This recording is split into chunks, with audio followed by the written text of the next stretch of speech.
सोमवारपर्यंत कागदपत्र द्या, अन्यथा मंगळवारी बॉम्ब फोडणार असं धंगेकरांनी म्हटलंय। माझ्याकडे प्रचंड पुरावे, रवींद्र धंगेकर यांचा मोहोळांना हा इशारा। राजकीय भविष्य धोक्यात अशी फडणवीसांनी मोहोळांना ताकीद दिली असावी असंही धंगेकर म्हणाले। 18 दिवसांनंतर का जाता? मोहोळ हतबल आहेत, रवींद्र धंगेकरांची टीका। हातबलता बघून आल्या 18 दिवसात जे जाऊन हे निर्णय घेतला असता तर ही हातबलता त्यांची दिसून नसते आली। 18 दिवसानंतर तुम्ही का जाता? तर देवेंद्र फडणवीस साहेबांनी तुम्हाला बोलवलं आणि जर योग्य निर्णय नाही घेतला तर तुझं राजकीय भविष्य धोक्यात आहे हे त्यांना सक्त ताकीद दिली असेल आणि देतील। मला माहिती की देवेंद्र फडणवीस साहेबांना सगळं कळतं। ते गृहमंत्री आहेत, मुख्यमंत्री आहेत, या महाराष्ट्राच्या राजकारणात काम केले, त्यांना चांगलं वाईट चांगलं कळतं।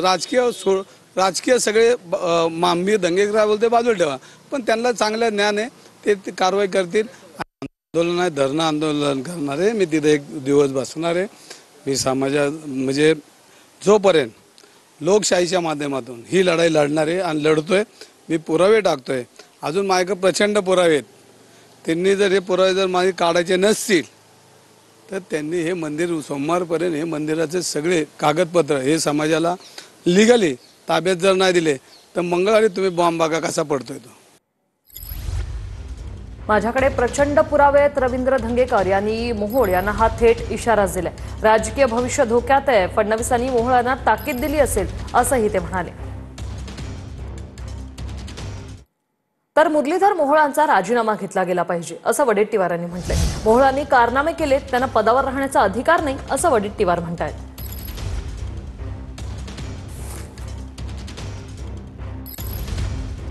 मोहोळांनी जे काही केलेले कारनामे आहेत हे तर आता एक सुरुवात आहे। मोहोळांनी तर तिकडे जमिनीच्या संदर्भामध्ये फार मोठा धिंगाणाच घातला आहे।